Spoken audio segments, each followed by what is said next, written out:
Horizon League play. We've got a huge showdown today in the Summit City. Good afternoon from the Allen County War Memorial Coliseum side of today's Horizon League men's basketball matchup on ESPN+. Pleased to be joined alongside Kyle Neddenrip. Indy Star Preps writer, does a phenomenal job covering high school sports around the area. Kyle, I know you had this game circled on your calendar. What are your thoughts so far in the first half? Roberts nearly comes down with the steal. Dutton does. Roberts the other way. The windmill jam to go with it. Evans, far post, over the net! And the Duns finally on the board! Godfrey backing his way in. Fadeaway jumper. Yes, sir! And that is a big bucket for Jared Godfrey. He is now number 2 all-time in Purdue Fort Wayne program history. Around the perimeter, Freeman with a big-time triple. Wow. The silencer, the dagger. Freeman extends the lead to 9. Powell. Here comes the blitz. Now he's looking downfield, has his man wide open in stride. Khalil Howard is going to walk into the end zone. A 74-yard touchdown.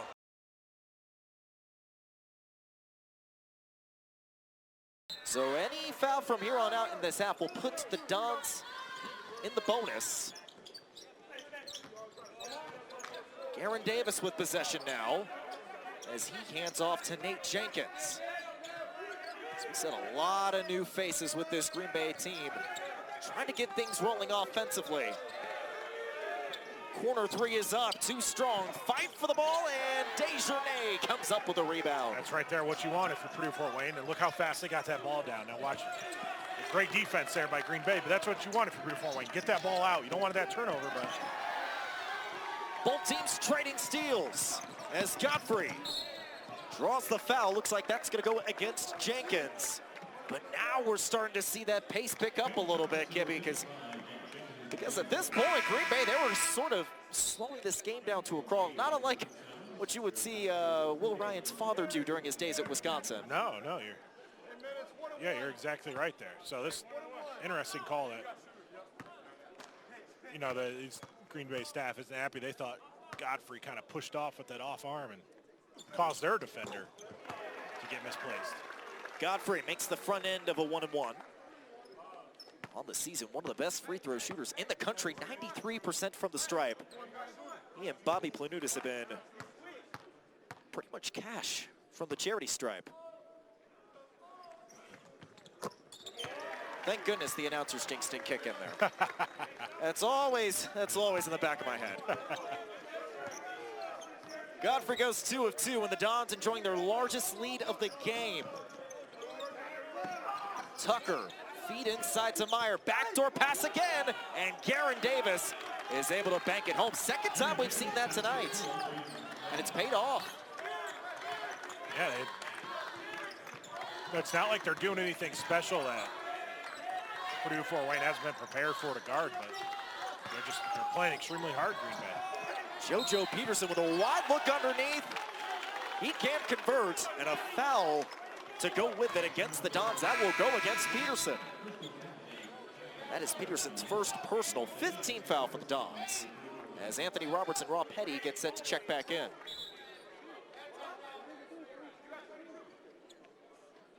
So Green Bay with a chance to tie or take the lead on this upcoming possession. We mentioned turnovers, a key portion to success for Green Bay. Only 4 turnovers so far for the Phoenix. Keep in mind, this is one of the worst teams at giving up the ball in the Horizon League. Meyer has to kick it back out. Davis being guarded by Godfrey. Davis spinning in the lane, finishes through the double team, and we're tied once again. Back and forth we go.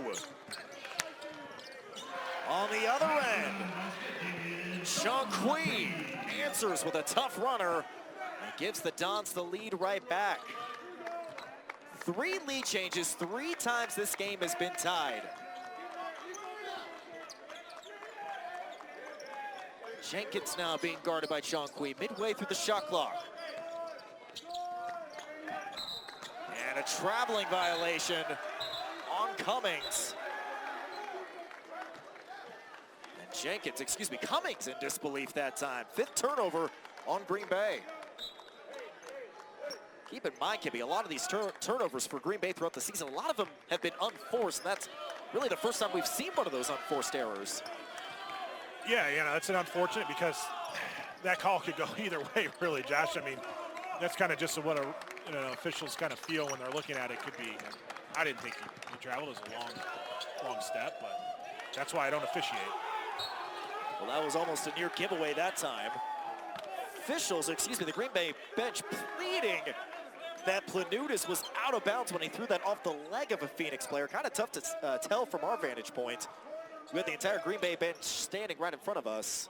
Yeah, there's an official. 2 of them really right there looking at it, so. It doesn't help that I'm really vertically challenged too. Kind of a disadvantage for me. 3 to go on the shot clock. Chungquee down the lane. Can't finish. Penny, offensive board, still fighting for the loose ball, and Roberts comes away with it. Under 4 minutes to go. Planutis with a screen from Penny. Down the lane, can't finish. Penny puts it back up and in and draws the foul.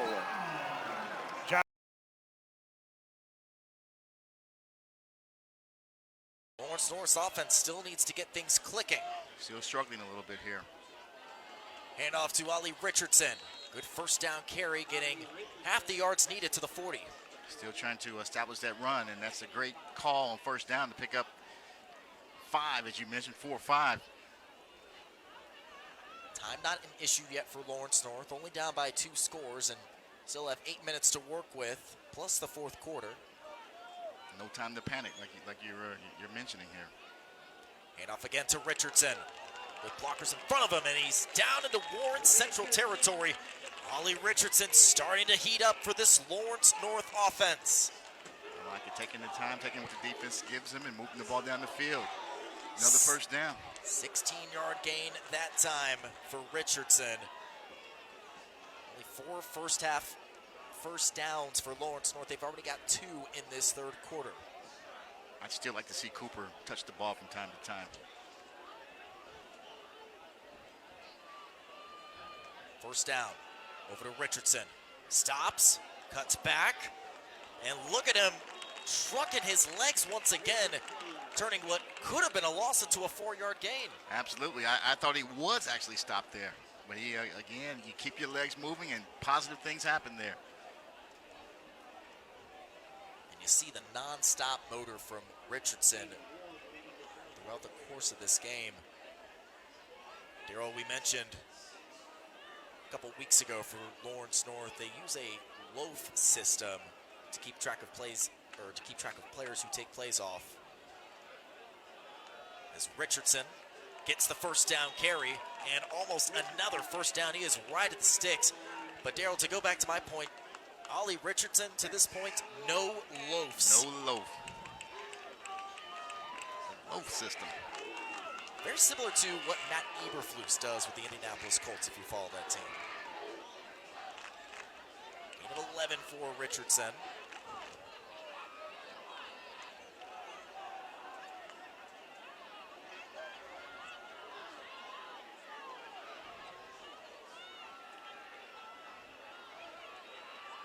Here comes Richardson again. Lawrence North's offense continuing to run through him, but this time Warren Central's defense teams up to make the stop. Sterling Smith, Sean Pennington are a few of the guys to make the stop that time. Stopping right there just short of the line of scrimmage and just stretched him out until he went out of bounds there. Actually, no gain on that play. 2nd and 10. Clock continuing to run with just under 6 minutes to go in the 3rd quarter.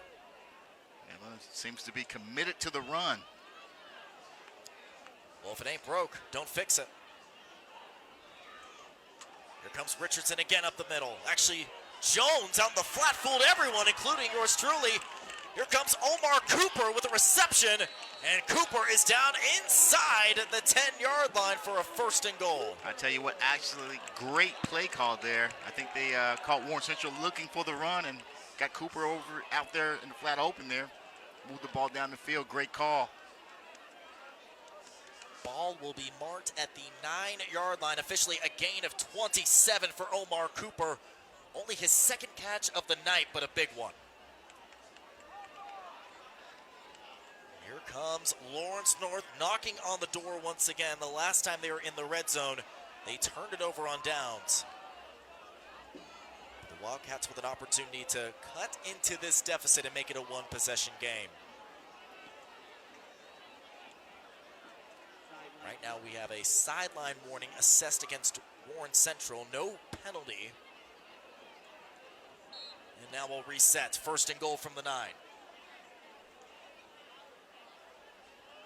Handoff to Ollie Richardson with space in front of him, and he dives for the goal line. Ollie Richardson has got himself a Lawrence North touchdown.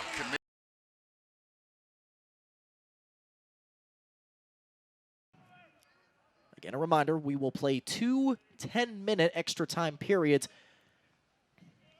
until someone scores. If there is still no score through those extra periods, the game will end in a draw.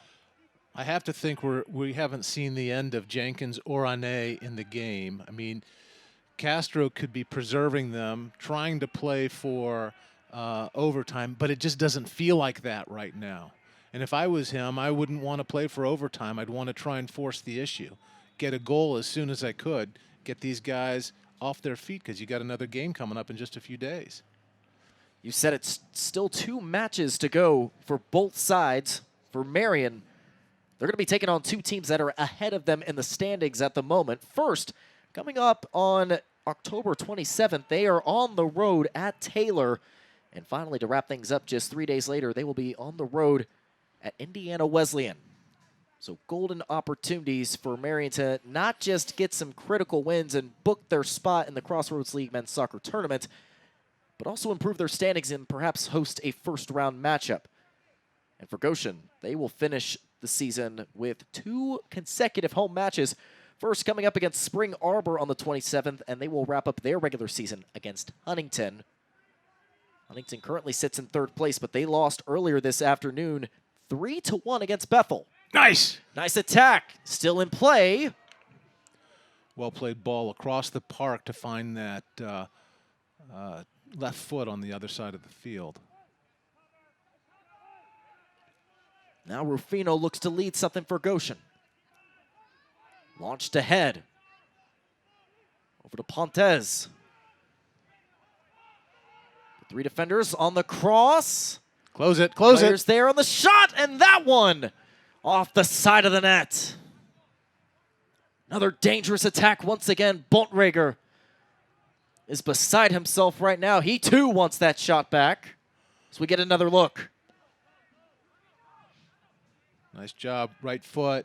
I mean, we've said Bontrager's name quite a bit here in these last few minutes. I mean, he's really injecting himself into this game in these waning minutes, trying to get the result. Rufino will come out for Goshen. Ezra checks back in. Just over 8.5 minutes to go in regulation. Nodded on. Weiger, too, has had a busy half as goalkeeper, just like Hansen. Get it out to the flank there, and we got to get numbers forward. Got to get in the mix here. Perez Leon with the cross on the nice backside. Time to run, and it's a goal! And it goes in!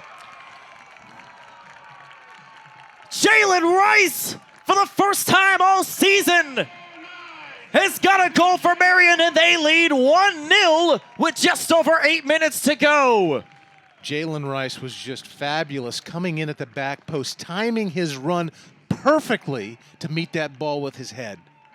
As we said, Rice was still searching for that first goal heading into tonight's match. He had scored 5 throughout his entire Marion career, and he scored a critical one, perhaps a game winner for the Knights.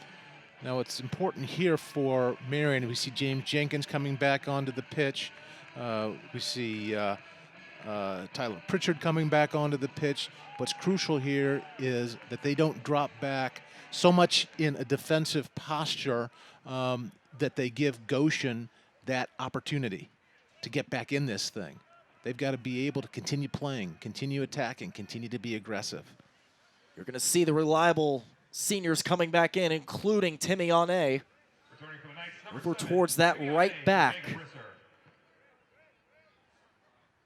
But a breakthrough goal with just over 8 minutes to go in this match. That might be the game winner again.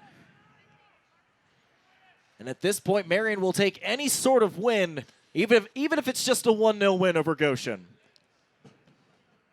Now Goshen looks to answer quickly and at least force overtime. With time, that's Vilela. Kicks that out wide. Eichenberger, dangerous cross. That one answers! Bontrager gets the equalizer just seconds later. An absolute dogfight tonight between St. Francis and Taylor. St. Francis trying to close the gap between the top teams in the Crossroads League and prove that they belong in the conversation. And that time, another block on the part of Eliana Serdinsky and Hayden Carrico. St. Francis 6 points away. St. Francis trying to extend their winning streak to 4 matches. They have been able to dominate over Goshen, Bethel, and Grace. Cerniak able to keep that in bounds. She has been an absolute menace offensively for Taylor. Now Nikki Parrott is back in as Cerniak takes a seat. Still a 5-point lead for the Cougars. We saw this at the end of set 1. Some struggles with the ability to close out. Can the Cougars learn from their first mistake? An error on the part of Taylor. And the points going to the Cougars. 20-14 is the lead. Again, as we saw at the end of set 1, St. Francis was in front 21-18. Then they found themselves down 21-24, but the Cougars able to bounce back with 5 straight points to take set number 1. Fry can't get that through the double team. St. Francis able to bounce back. Schaefer sends that well over the line, and it's back to a 5-point game. Goldschmeding will come in for Fort Camp, while Ware will take a seat, and it looks like Fry will be the one to check in. Another pause as Taylor has some more sweat to clean up.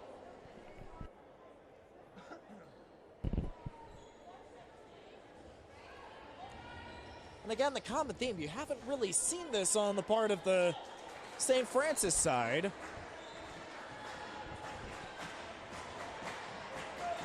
A decent crowd tonight. Don't really see it from this vantage point, but a lot of fans lined up towards the scoreboard side. A lot of Taylor fans making the hour drive from Upland as Carrico sends it over to the Taylor side. Trojans scrambling. Flagel able to bring it down. Sparks down the middle to Carrico. Trojans looking to respond with Faulkner. That one high off the beam. And as a reminder, if the ball bounces off any part of the ceiling, it is still a live ball. So the ball bouncing off the beam, and St. Francis was unable to recompose themselves. Schaefer, however, hits that out of bounds. That one hit the pole before it hit the double team, and again, we're seeing Taylor able to respond in the latter portion when trailing in a set. Cougars 5 away. And Fort Camp just has to get that over. Almost a miscue on the Taylor side. Here comes Faulkner. And Sparks setting up Carrico with some finesse. Great effort from Fort Camp. Schaefer able to get it back over. More tapping back and forth towards the net. Faulkner now with some power. Big point. Can Fort Camp keep it in? She can't. And that one ruled a carry. It's now a 2-point lead. Taylor trying to will themselves back in. They don't want to go. They don't want this to go to 5. Serdinsky, however, has other plans in mind. An excellent kill. Serdinsky just an absolute wrecking ball, up to 11 kills now.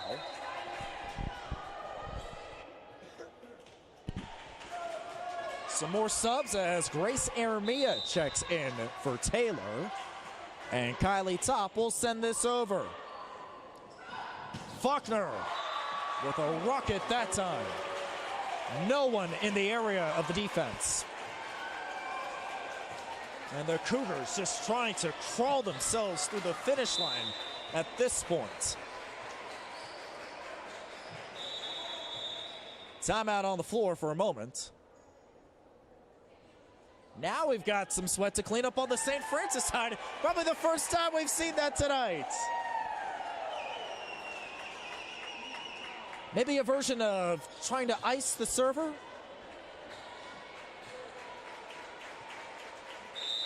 Nonetheless, here comes Flagel for Taylor.